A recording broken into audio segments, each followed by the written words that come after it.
Chers fidèles, quelques annonces. Aujourd'hui, le deuxième dimanche de l'Avent. Demain, Saint-Nicolas de Myre, donc le grand Saint-Nicolas, évêque et confesseur. C'est effectivement un grand Saint-Nicolas, selon les pères de l'Église. Saint Ambroise a dit qu'il a fait des miracles innombrables. Il a été aussi dans le concile, il me semble, d'Éphèse, pour défendre la maternité de la Sainte Vierge Marie contre les hérétiques. Mardi, Saint Ambroise, évêque et docteur.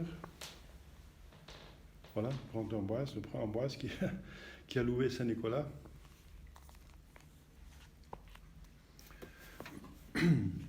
Mercredi, l'Immaculée Conception de la Sainte Vierge Marie.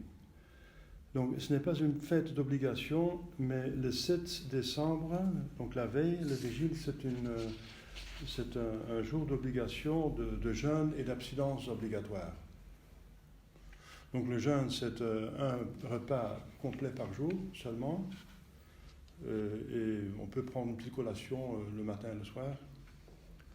Si on prend le repas principal le midi, bien sûr. Si on prend le repas principal le soir, bien sûr, c'est évident, on prend une petite collation le matin et le midi. Enfin, si vous voulez, ce n'est pas obligatoire. Pour des personnes baptisées qui sont âgées entre 21 et 60 ans. Obligation grave. Pour les autres, c'est laisser à la dévotion des personnes. À un certain moment, on jeûnait, comme j'ai dit le dimanche dernier, tout l'Avent. On jeûnait tous les jours, sauf le dimanche. Ensuite, abstinence. Comme vous savez, c'est abstinence de viande et de jus de viande. Le même jour, le 7, comme tous les vendredis de l'année, comme vous savez. Pour toutes les personnes baptisées à partir de 7 ans, jusqu'à la mort, sauf contre-indication de docteur. Donc, mardi, 7 décembre, jeûne et abstinence d'obligation, ne pas oublier, n'est-ce pas? La même chose pour le 23 décembre, pour la préparation de la fête de Noël. Ici, c'est pour la préparation de la fête de l'Immaculée Conception de la Sainte Vierge Marie. Le 8 décembre, Conception, parce que par conséquence, bien sûr, la fête de sa naissance, c'est le 8 septembre, c'est 9 mois plus tard. Jeudi de la féerie de 3e classe de l'Avent. Vendredi de la féerie, mémoire de Saint Melchiade, pape et martyr. En Italie, Notre-Dame de Lorette. Samedi, Saint Damas Ier, pape et confesseur, avec mémoire de la féerie. Dimanche prochain, dimanche de l'Avent, Gaudete, appelé dimanche Gaudete, parce que on est à peu près au milieu de l'Avent.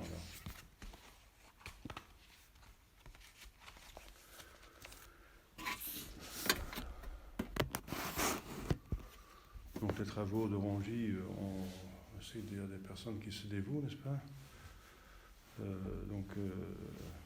Ça avance, quoi. Donc je pense, j'espère qu'à Noël, ce sera prêt pour fêter minuit, là, la messe du matin et la messe du soir à l'Ost. Entre-temps, on remercie la famille de nous accepter ici, là, généreusement. Au nom du Père et du Fils et du Saint-Esprit, ainsi soit-il. Chers fidèles, deuxième dimanche de l'Avent, l'Église nous propose directement Saint Jean-Baptiste, le précurseur, plus qu'un prophète. Donc un prophète, mais plus qu'un prophète. Prophète, celui qui prédit des choses, bien, il prédit la venue de Jésus, il dit même il est parmi vous. Il est plus qu'un prophète parce que il a baptisé le Messie. Il il l'a connu personnellement, n'est-ce pas? Il le prépare, il dit, il annonce qu'il est déjà là, qu'il est venu, il donne l'exemple comment se préparer à sa venue. Donc les autres disaient qu'il allait venir. David disait qu'il allait venir dans 1000 ans. Puis c'était la prophétie donnée à Abraham, 2000 ans. Avant Jésus-Christ, il y avait des prophéties. Déjà, il y avait des prophéties données à Adam et Ève. Donner la prophétie qu'ils vont être délivrés du mal. Donc des milliers d'années. Mais lui, il est plus qu'un prophète parce qu'il le baptise, il dit il est déjà là, il donne l'exemple comment le recevoir la meilleure manière. Par des paroles, donc il prêche un baptême de conversion. C'est pas un baptême comme nous le connaissons, n'est-ce pas, le baptême de notre Seigneur Jésus-Christ, mais c'est un baptême sacramentel, ça veut dire une incitation, une exhortation, une invitation, une occasion pour penser de ses péchés, faire un examen de conscience et d'avoir une contrition parfaite, parce que la confession et le baptême vrai, le sacrement n'existaient pas encore. Jésus-Christ allait l'instituer. Et le baptême sera institué même après sa résurrection. Parce que c'est l'application justement de la rédemption. Voilà, la première chose qu'on apprend de Saint Jean-Baptiste, c'est faire un examen de conscience. Bien, il y a eu aujourd'hui, avant la messe, déjà pas mal de confessions, c'est bien. La ferveur de la paroisse mesure confession, selon le principe dans l'Église. Eh bien, donc, bien sûr, nous avons l'occasion d'avoir le sacrement de pénitence. Donc, un bon examen de conscience qu'il faut faire tous les jours. C'est dans la prière du soir, c'est inclus. Parce qu'on peut mourir la nuit. Je vous souhaite une longue vie, 120 ans, si vous voulez, si Dieu veut, plutôt. Mais on n'a pas la vie éternelle sur terre, donc on peut même mourir la nuit, donc c'est bien le soir de se mettre en ordre avec un examen de conscience et au moins une contrition parfaite, une contrition parfaite qui remet les péchés mortels. En attendant la confession ou le baptême, si les personnes ne sont pas baptisées, ça arrive de plus en plus qu'il y a des personnes qui ne sont pas baptisées maintenant, de ce temps d'apostasie, ou qui sont baptisées de manière irrégulière, donc invalidement. Examen de conscience. C'est un exercice, selon saint Ignace de Loyola, un des plus importants. Il laisse faire des méditations sur l'examen de conscience, de parcourir en méditant les 10 commandements de Dieu, les 5 commandements de l'Église, parce que la méditation doit porter à l'amélioration de la vie, au niveau spirituel bien sûr, surnaturel. Eh bien, il n'y a pas plus fort qu'un examen de conscience pour améliorer la vie, pour voir ce qu'on a fait de bien, pour le continuer dans la juste mesure, parce qu'on peut faire le bien en outrance et ça devient un vice, parce que la vertu se trouve au milieu. Faire le bien et surtout le mal, bien sûr, parce que ça nous frappe à l'œil, c'est la conscience qui nous accuse de mal qu'on a fait, et on veut s'en débarrasser parce qu'on sait que c'est pas bien et ça se paye. Il y a une facture à payer, voilà, et on la laisse payer par notre Jésus-Christ, n'est-ce pas? C'est lui qui a payé tout, alors il faut faire la démarche et il faut payer quand même une petite partie de la facture. Donc c'est la pénitence, après le sacrement pénitence, on a une pénitence à faire. Voilà. Donc l'acceptation de la croix quotidienne, ça c'est la pénitence la meilleure, la première.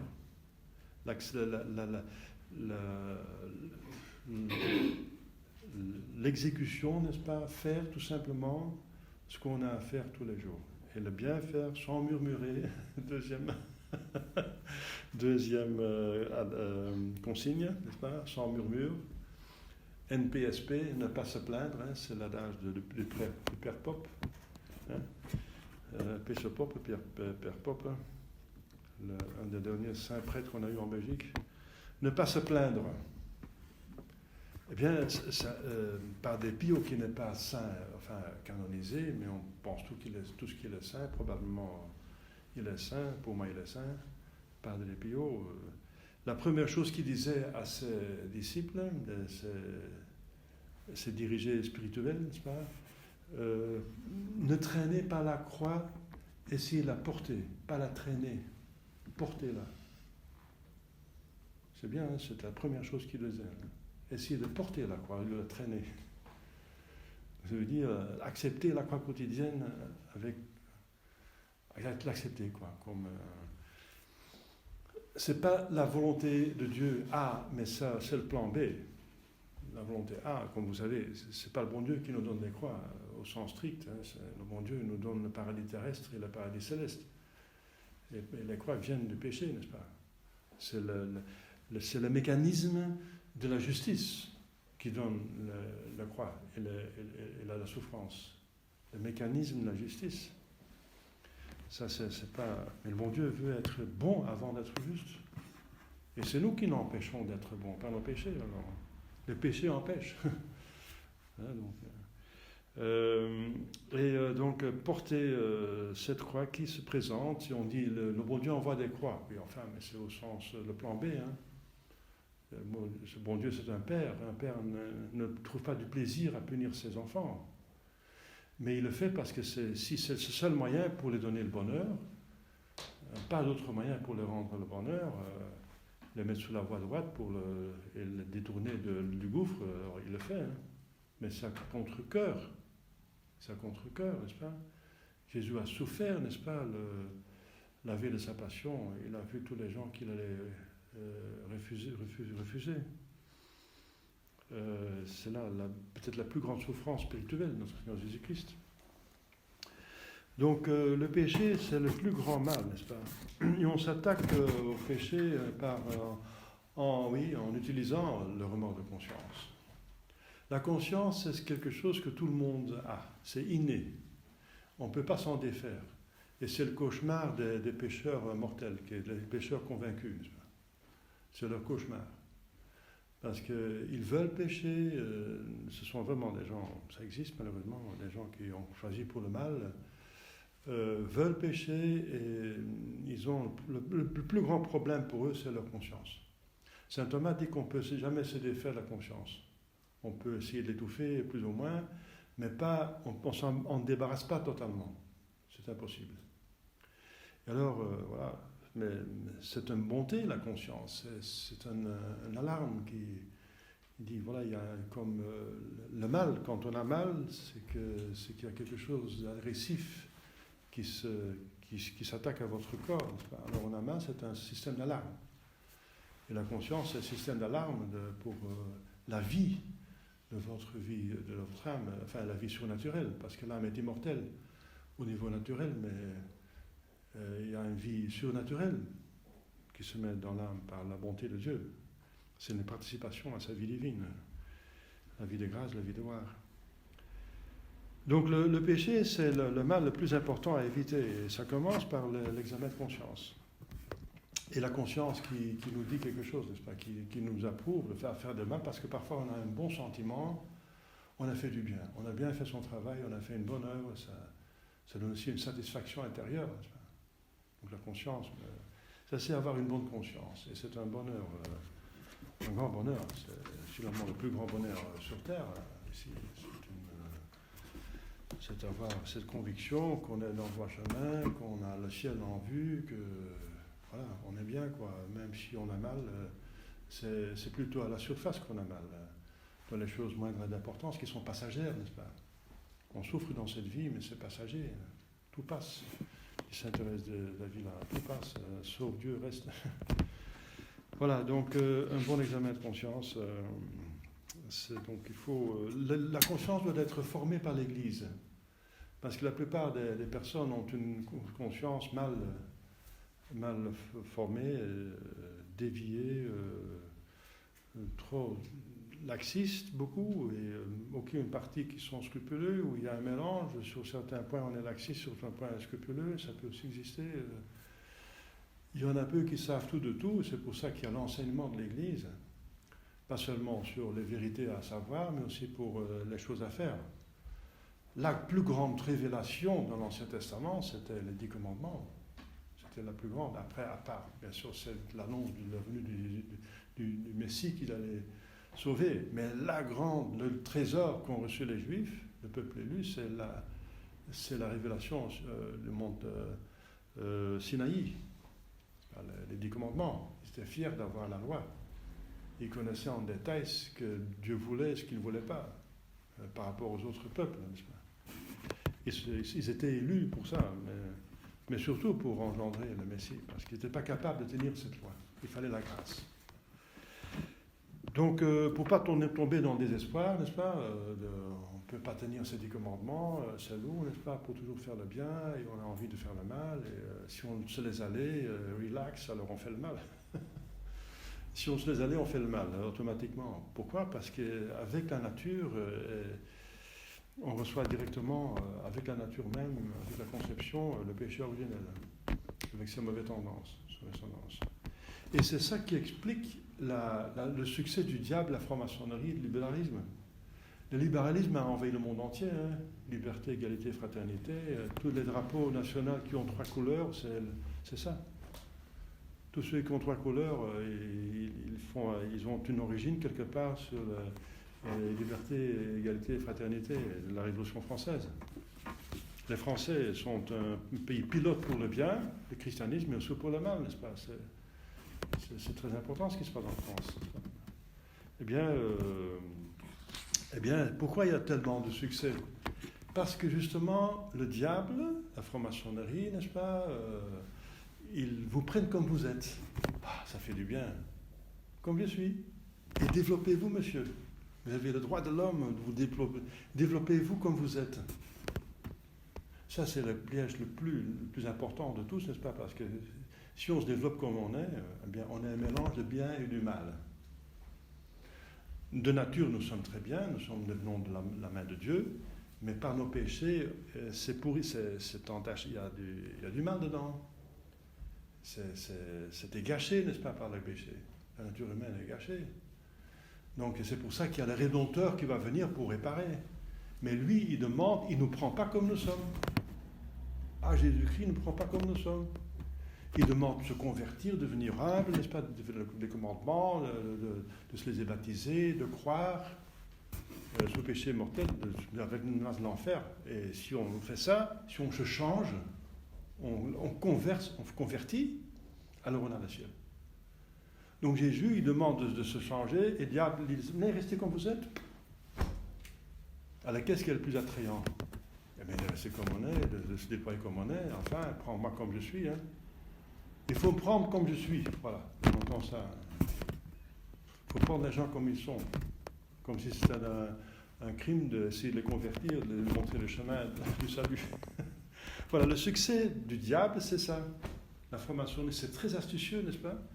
Parce qu'effectivement, ça me fait du bien. Ah, il me prend comme je suis. Enfin, fantastique, c'est mon ami. Voilà. Je suis apprécié comme je suis, même avec mes saletés, avec mes trucs, mes machins. Eh bien, ils me prennent comme je suis. J'ai même le droit de les développer. Mais je sais que c'est sale, que c'est mauvais, que c'est immoral, etc. Mais enfin, tout le monde est comme ça. Tout le monde a son truc. Bien. Et moi, j'ai le mien. Et j'ai le droit, voilà. Le droit de l'homme. Ils doivent me respecter. La loi me protège même. La loi actuelle protège les crimes. Enfin, certains crimes pas. Les crimes qui perturbent la société trop, n'est-ce pas? Alors il l'arrête. Tous les crimes qui ne perturbent pas trop, au première vue, la société, il les laisse aller. Je ne vais pas répéter, c'était ça, il y a des péchés horribles qui sont maintenant légalisés. Et si on parle contre, on est politiquement incorrect. Eh bien, voilà, c'est ça. Et c'est attrayant, on se laisse aller, relax, on pas de stress, on laisse faire, on se laisse, voilà. Et ça va jusqu'à des choses les pires, n'est-ce pas, les abominables, les abominations, n'est-ce pas, horribles. Et là, on connaît l'arbre à ses fruits, n'est-ce pas, ça. Si on se laisse aller, on va dans les pires dérives. Voilà, ça c'est le succès, et il ne faut pas tomber dans ce piège. Le diable, il ne veut pas notre bien, il veut nous amener en enfer. Et il se présente, les satanistes vont dire que le diable c'est le bon Dieu, parce qu'il nous prend comme un lait, il organise notre bonheur sur terre, soi-disant. Et Jésus-Christ c'est le mauvais Dieu parce qu'il dit il faut souffrir. Voilà, c'est comme ça. Donc il détourne les valeurs totalement. Alors voilà, je vous dis ça, c'est horrible d'en parler, mais il faut démasquer le mal totalement, n'est-ce pas? Enfin, pas si ce n'est pas nécessaire, il ne faut pas approfondir le mal, mais c'est bien de le démasquer, n'est-ce pas? Faire tomber les masques. Eh bien, maintenant, on a compris le succès du libéralisme et du péché en général, de cette apostasie générale, parce qu'elle est mondiale, n'est-ce pas, cette malaise, n'est-ce pas, ce refus de notre Seigneur Jésus-Christ, il est mondial, incroyable. Eh bien, donc, ça n'a pas duré longtemps, parce que les gens vont être confrontés avec le fruit de leur péché. Et comme je dis, il y a un mécanisme de la justice, et on voit déjà les suites. On est puni par le péché. Le péché ne rend pas heureux, ça met le chaos, ça met le malheur. Voilà, si on refuse Jésus-Christ comme roi de bonté qui donne sa vie pour nous, n'est-ce pas, pour nous rendre heureux, la suite c'est le christianisme, la chrétienté, n'est-ce pas, une civilisation la plus haute qu'on a jamais eue dans l'histoire de l'humain. Si on refuse ça, on voit ce qu'on a maintenant. Dans quel chaos on se trouve. Voilà, c'est ça. Là. Eh bien, les gens vont connaître le mal à la suite du péché. C'est pour ça que le bon Dieu a attendu 4000 ans avant de venir sur terre. Il fallait que l'homme voulait vraiment être sauvé, voyait vraiment ce que c'est la suite du péché, ce que le péché d'Adam et Ève a provoqué pendant 4000 ans. Et les enfants qui ont continué à pécher. Qu'est-ce que ça a produit comme ténèbres, n'est-ce pas, comme misère, comme malheur, n'est-ce pas, comme souffrance. Hein? Eh bien, il faut que les gens se rendent compte du mal en voyant les suites du mal, les conséquences du mal. Et c'est pour ça que ça a duré 4000 ans, parce que Dieu aurait pu envoyer le Messie quelques années après la chute, bien sûr, d'Adam et Ève. Non. Il fallait qu'ils se rendent compte vraiment que sans Jésus, on ne peut rien faire. Sans Dieu, on ne peut rien faire. On tombe dans le mal. C'est le but. Dieu, c'est notre but, c'est notre vie, c'est notre être, c'est tout. Dieu est tout. En dehors de Dieu, il n'y a rien, comme un poisson qui sort de l'eau, il meurt. Alors, voilà. Est-ce qu'on attend un autre? Eh bien, ce n'est pas Saint Jean qui le demande directement parce qu'il sait, mais c'est une manière très gentille, n'est-ce pas? C'est de la maïeutique, dirait Socrate. C'est une manière d'apprendre les gens en essayant de les faire chercher par eux-mêmes et trouver par eux-mêmes. Parce que s'ils ont trouvé par eux-mêmes, ça entre mieux dans leur esprit. C'est plus clair alors. Il laisse poser la question à ses disciples, parce qu'il y a encore trop de disciples attachés à lui. Il est très humble, Jésus va lui dire, c'est un homme, il va dire un peu plus loin, c'est pas dans cet évangile qu'il est le plus saint dans l'Ancien Testament. Et donc il ne veut pas que ses disciples restent collés à lui et voient Jésus comme un concurrent, n'est-ce pas? C'est pas le but. Le but, justement, de préparer tout le monde pour accepter Jésus-Christ. Donc, il les envoie avec une question, est-ce que c'est vous qu'on attend maintenant? Parce qu'eux, pas lui, mais eux, ils avaient encore le doute. Allez poser la question. Et Jésus-Christ l'a bien compris, bien sûr, que ce n'est pas Jean qui le pose vraiment. Et c'est pour ça qu'il dit, il va faire la louange de Saint Jean. Parce que c'est un acte d'humilité de Saint Jean d'amener ses disciples à un autre, plus grand que lui. Et Jésus va le louer après. Il va louer Saint Jean. C'est la moitié de l'évangile d'aujourd'hui. C'est une louange de Saint Jean, le Baptiste.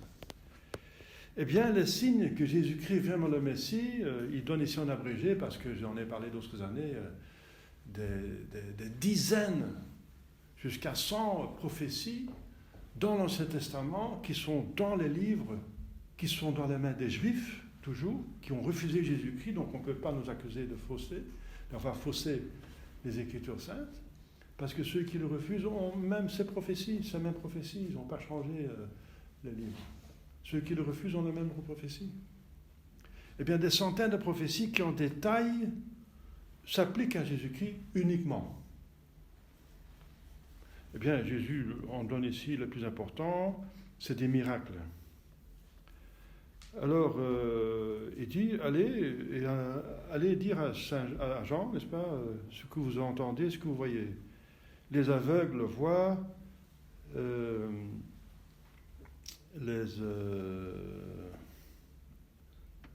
Claudie, c'est les boiteux, c'est ça, les boiteux marchent, les lépreux sont purifiés, les sourds entendent, les morts sont ressuscités et les pauvres sont évangélisés. Que les pauvres soient évangélisés, c'est une prophétie qu'ils savent très bien. Les Juifs connaissent très bien leur écriture sainte. Ils sont introduits dès leur jeune âge dedans. Et bienheureux celui qui ne se scandalise pas en moi. Bienheureux celui qui m'accepte, parce qu'il est la seule voie. En dehors de lui, il n'y a pas de salut. Il n'y a qu'un seul nom sur le ciel de l'Écriture sainte. Bienheureux celui qui ne se scandalise pas, celui qui ne met pas des objections, qui ne veut pas l'accepter pour des prétextes. Parce qu'il ne sera pas bienheureux. Il va se damner, ceux qui le refusent, malheureusement, n'est-ce pas? Alors, quand ils sont partis, Jésus fait le louange de Saint Jean. Donc, alors, pour finir, n'est-ce pas, on va encore voir quelques éléments pour se préparer à la venue de Jésus-Christ. Saint Jean nous est proposé par la Sainte Providence comme celui qui prépare à la venue de Jésus-Christ. Eh bien, pas seulement, n'est-ce pas, qu'il est humble, l'humilité. On peut faire des conférences, des retraites sur l'humilité. On peut passer sa vie en militant l'humilité, comme font les bénédictins. Saint Benoît a fait une règle de l'humilité, le degré d'humilité. Avec l'humilité vient tout le reste. Pourquoi nous sommes en apostasie ici? Par l'orgueil. Les gens humbles, n'est-ce pas, voient la vérité, voient ce qui se passe, voient la vérité sur eux-mêmes et sur Dieu. L'humilité montre la vérité et l'orgueil aveugle. C'est un mensonge, c'est une illusion, n'est-ce pas? Ça peut devenir la paranoïa, l'orgueil. C'est une maladie, n'est-ce pas? Je vous en parle parce que Pidis, il dit dans son encyclique contre le modernisme que la source du modernisme, c'est l'orgueil et une maladie de l'intelligence. Mais l'orgueil cause une maladie de l'intelligence. C'est l'un et la cause de l'autre.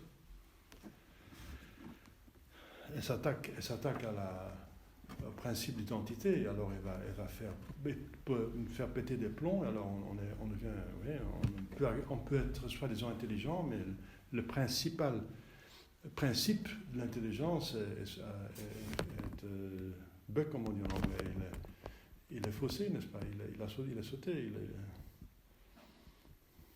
C'est des gens qui acceptent des contradictions, comme maintenant la fête des Saint-Pédis. Celui qui est à Rome est pape, mais il ne faut jamais l'obéir, n'est-ce pas? C'est très dangereux, n'est-ce pas? Il y a des gens qui savent que François n'est pas pape, comme les dirigeants de la fraternité, ils m'ont dit il n'est pas pape. Mais on n'en parle pas. Eh bien, c'est encore très dangereux, n'est-ce pas?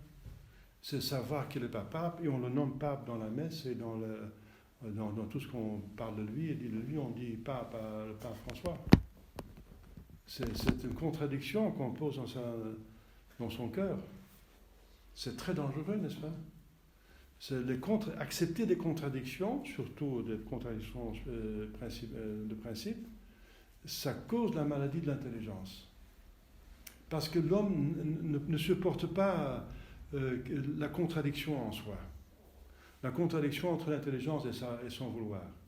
Quand il sait qu'il doit faire ça, et il fait autre chose, eh bien, il va faire un effort pour faire ce qu'il sait qui est bon. Ça, c'est la bonne voie. C'est un effort énorme, c'est la conversion, c'est le combat spirituel que Dieu veut, c'est ça qui mérite le ciel. c'est de mettre la volonté au service de la vérité perçue par l'intelligence et par la foi. C'est ça l'effort à faire.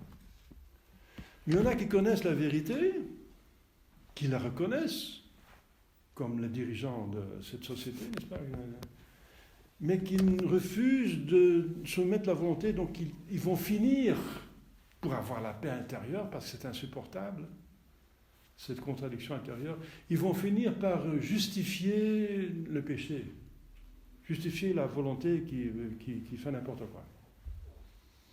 Et alors on devient fou, parce qu'on va justifier ce qui est contradictoire. Alors c'est la folie de dire, voilà, je sais qu'un et un c'est 2, mais je vais maintenant prouver qu'un c'est 3. Je sais qu'un c'est 2, et finalement on ne va plus savoir à la fin qu'un et un c'est 2. Donc on est devenu fou, on a pété les plombs, voilà, c'est l'orgueil. Ne pas vouloir soumettre. C'est le mécanisme spirituel, c'est ce qui fait, c'est le malheur de notre continent, n'est-ce pas, du monde entier finalement, c'est l'orgueil, c'est la source de tout mal. Donc l'humilité de Saint Jean. Saint Jean qui dit, moi je suis même pas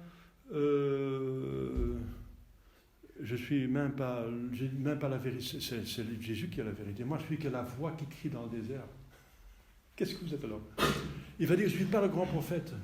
On va voir dimanche prochain encore l'humilité de Saint Jean, incroyable, n'est-ce pas? Saint Jean, c'est un exemple extraordinaire d'humilité. Il va s'écraser totalement. Moi, je ne suis pas digne de dénouer le lacet de ses sandales, il va dire, du Messie. Humilité, humilité, humilité. Et donc, on a déjà vu deux choses. Examen de conscience, parce qu'il prêche un baptême de conversion. Donc, reconnaissez vos péchés. Reconnaissez-les. Et avouez-les, parce qu'il baptisait les, il devait dire leurs péchés. Dites vos péchés. C'est une profession même publique. C'est une forte pénitence. Et reconnaissez que vous êtes pécheur et dites les péchés et contrition les péchés, n'est-ce pas, et essayez de ne plus pécher.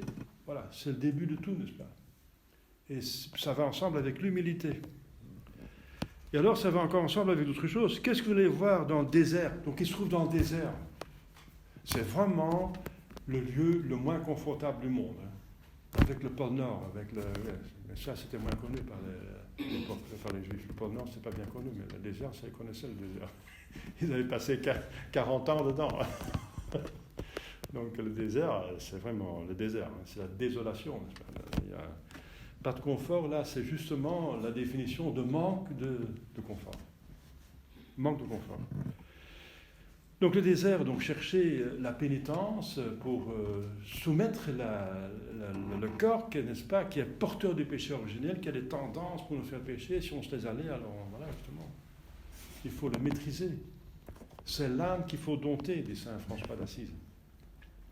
Et là, on peut dompter en pénitence, voilà, mortification, désert, voilà. Tu veux manger beaucoup, eh bien tu vas manger des sauterelles, n'est-ce pas, et du miel sauvage. Voilà. Tu vas aller au restaurant, eh bien, tu vas dans le désert. Eh bien, une sauterelle, elle a tout ce qu'il faut. Hein. Il y a des protéines, des minéraux, il y a tout dedans. Hein. Les peuples primitifs savent très bien que tous les insectes ont tout ce qu'il faut, mais ce n'est pas appétissable, mais il y a c'est nourrissant, n'est-ce pas? C'est même, il y a tous les minéraux et vitamines dedans, ce qu'il faut. Mais c'est pas appétissant, c'est pas fait avec une sauce, etc. Alors, donc, le désert, qu'est-ce que tu es venu voir? Un roseau agité par le vent? Non, constance. Constance dans la volonté. Le roseau qui bouge avec le vent, c'est une manque de volonté, n'est-ce pas? De discipline, de règles de vie. Il faut une règle dans la vie, n'est-ce pas? Discipline, n'est-ce pas? Il ne faut pas être agité par tous les vents. On n'est pas un ballon, un jeu, n'est-ce pas, un ballon de jeu dans la main des circonstances, des autres et des démons, n'est-ce pas, et du monde. Le chrétien, il règne sur les circonstances. Il les maîtrise. Qu'est-ce que vous allez voir? Un homme dans des habits fins, n'est-ce pas, de mollesse? Non, ça c'est dans les habitations des rois, de Hérode. Alors, il était habillé de peau de chameau, n'est-ce pas, et ça gratte la peau. C'est pas confortable du tout. Hein. Donc, pénitence, pénitence, pénitence. Pour le corps, pénitence. Pour l'âme, humilité. Voilà, humilité. Pour la volonté, discipline, constance. Voilà. Constance. Et alors, qu'est-ce que vous voulez voir? Un prophète, non plus qu'un prophète. Chers fidèles, voilà un exemple extraordinaire donné par la Providence pour le mieux recevoir notre Seigneur Jésus-Christ, qui est la source de tout bonheur. Voilà, humilité, reconnaître cette bonté, n'est-ce pas, de votre conscience qui vous dit, ça c'est bien, faites-le, c'est magnifique, ça c'est mauvais, laissez ça, ne pas faire. Et si on les fait, il faut réparer la conscience, n'est-ce pas? C'est un grand don de Dieu qui nous donne le ciel. Si on suit la conscience, on devient saint. L'examen de conscience, l'humilité, l'acte d'humilité, n'est-ce pas? Ça c'est pour l'âme, n'est-ce pas? Pour la volonté, constance, n'est-ce pas? Une règle de vie, n'est-ce pas? Ne laissez pas laisser changer d'avis par un petit contretemps, n'est-ce pas? Mais persévérance jusqu'à la fin, malgré tout. Comme les martyrs, même malgré le martyr, même si ça nous coûte la vie, s'il s'agit d'une chose importante. Voilà, chers fidèles, demandons la Sainte Vierge Marie et Saint Jean-Baptiste de nous donner la grâce de bien comprendre cette leçon, n'est-ce pas, salvifique, et de l'appliquer dans notre vie pour notre propre salut et le bonheur de nous-mêmes et des autres autour de nous. Au nom du Père et du Fils et du Saint-Esprit, ainsi soit-il.